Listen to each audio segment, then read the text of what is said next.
Right, welcome back to Amped with me, Johnny Doom. It's episode 50 as well, can you believe it? And I'm joined on the sofa by Tess and Lee from Tess of the Circle. Hello. A band I was introduced to by Emma Scott. Oh yes, our sexy plugger. Yeah, she sent me some music over. Yeah. Played the track on the show a few times. Yes, you did, yeah. And, thought I'd get you in and chat about it. Well, absolutely, yeah. Well, because you've got an interesting name for a star. Yes. At first it reminded me of Tess of the D'Urberville. It's always to remind people of that. There's a little bit of that, isn't famous there? Yeah. novel. I don't know if they're going to put me on like a sacrificial stone at the end of my music career, and like, you know, sort of, maybe the police will turn up and save me, but then I have to go to jail, so I don't know. But yeah, Tess of the Circle. You're Tess. Yes, Tess Jones, and the Circle literally means, for people that work with me, I did a solo album back in 2010, which was a bit more of a mellow thing. It had a bit of a sort of like almost Nick Drake kind of quality. Yeah, like acoustic kind of feel to it. And I just did that, you know, just really when I was sort of finding my feet. And then I sort of wrote a new set of songs, and I thought, well, okay, it feels more like it needs people around me, and so I thought, well, that's a band name. It's Tess and the Circle of people that work around me. So yeah. Lee had come on board when I started doing the acoustic gigs I was doing at the time, playing second guitar for me. We did one at Symphony Hall, didn't we? Together? Yeah, we did Birmingham Symphony Hall together, which was awesome. I mean, it was packed out, capacity crowd. Yeah. So that was like a real eye-opener. And then we did Centenary Square for Arts Fest in Birmingham. Oh, that yeah, was like yeah. 5,000 people. Finished my first song, broke a guitar string. Kerrang used to do that, actually. Kerrang used to be at Arts Fest as well. That was great fun. That's a great thing. So yeah, we did. I basically did that, and then I got Lee, and I'd written the second album, which is Thorns. We did it with Chris Potter. It did the Urban Hymns record, the Verb. Oh yeah, yeah. But it was still more of a acoustic Led Zeppy kind of quality to it. Yeah. And we had Damon Minchella from Ocean Colour Scene, and Jeff Tugmore came in to play with drums, and then that's where the name came from. And then we've just completed a new album with Gavin Monaghan, who's another Brummie, Wolverhampton. Well, actually he's a London boy, but he's been here for 20 odd years. But I was saying to you earlier, I was saying, where are you from? You know, because obviously when I looked at your page, it said different areas, but you're actually from the Midlands anyway. Originally, yeah. I mean, I was born down in Surrey, but I lived in Birmingham for 20 years before I went off working. Lee we both lived in sort of Sutton Coldfield area. Right. From. But we're all sort of probably around that Sutton Coldfield, Wild Green, Erdington area. Yeah. The bass player we use at the moment, George Foley, is a 90-year-old kid who plays live bass for us. He's still in Erdington. He hasn't got his passport yet. Erdington's got a rock history, though, hasn't it? Mothers, man. You know, you can't go wrong with Erdington. I mean, this is what happened when we did the last album, which was more like an acoustic rock album.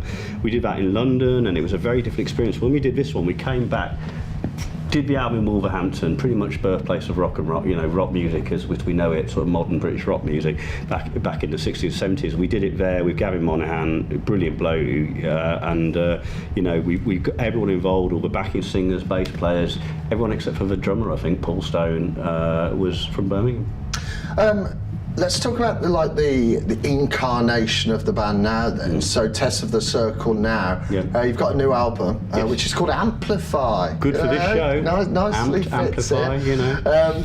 But yeah, I think you've kind of probably, if you were saying you were doing acoustic stuff before, you probably ramped up the volume a little bit, got some guitar, a bit more guitar-y stuff. More electric guitars. Lots more. More distortion. I think the first album was really just a sort of placeholder while we were, I think we always knew we were going to go hard rock. Yeah. I think the first album was a transgression while we were sort of moving into that scene, finding the sound that we wanted, because we were trying to do something original. You know, there's a lot of bands that are called rock music out there, you know, like Coldplay and Kaiser Chiefs, and I'm not dissing those kind of bands, they serve a purpose. Yeah. But I think, you know, they're not really rock as we knew it sort of back in the day. It's not Led Zeppelin, it's not the Doors kind of rock. And I think we very much wanted to be that. We wanted to sort of say, okay, look, there's loads of people doing maths rock and screamo, and all the subgenres are catered for. But most of the rock bands in inverted commas now are pop rock bands, really. Yeah, I mean,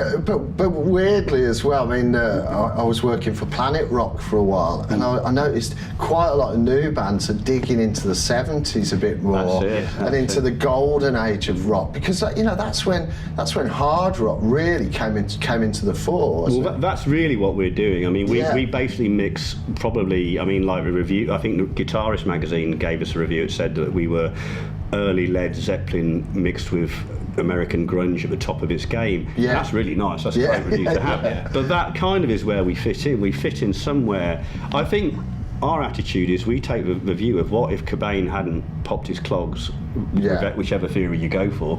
What if that hadn't happened? Would grunge have kind of carried on and then started melding more with classic rock a bit more and bringing in other styles? Would there have been a different path for rock music? And I think that's kind of the album that we tried to make, was like, well, what if that sort of 70s sort of Zeppy kind of sound, and even bits of Moody Blues and all that kind of stuff where people went from hard rock to folk to whatever in one album. What if that was mixed with a sort of post-grunge kind of sound? And that's what we tried to do. People like the soul, I think, of classic rock. You know, the vocals. More harmony as well. That's it.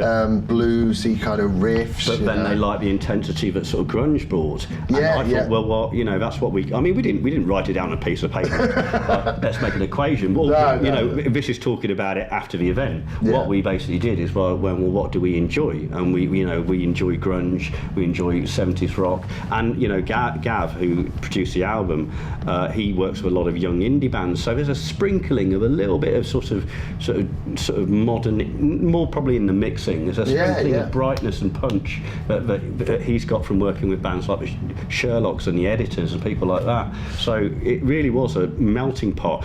We had a review recently online that said this album shouldn't work. But then I think people forget, but in the old days, an old Zeppelin record would go from sort of Whole Lot of Love to sort of going to California and whatever. It would go right across the board in one album. Yeah, Led Zeppelin albums are really eclectic. Yeah, and that's what we wanted to be. I mean, me as a songwriter, I write some stuff with Lee and some on my own, but as a songwriter myself, I don't want to be a guy who just does 12 tracks that sound the same.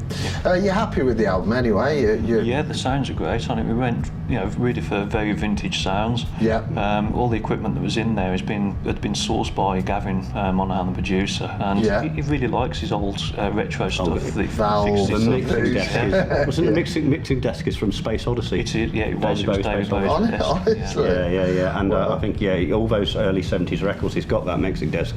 I mean, he is prolific. He's a genius. I mean, he works with probably 10 bands a month, breaking new bands, and we were so lucky to work with him. And as I say, we did it in an industrial estate. Amplify was recorded in an industrial estate above like a welding factory or something. Occasionally you'd hear machines going when you do trucks were out again. You'd have to stop a vocal tone. You go, hold on guys, wait. Well, we haven't got much time, so we're going to go to a video anyway that you've done.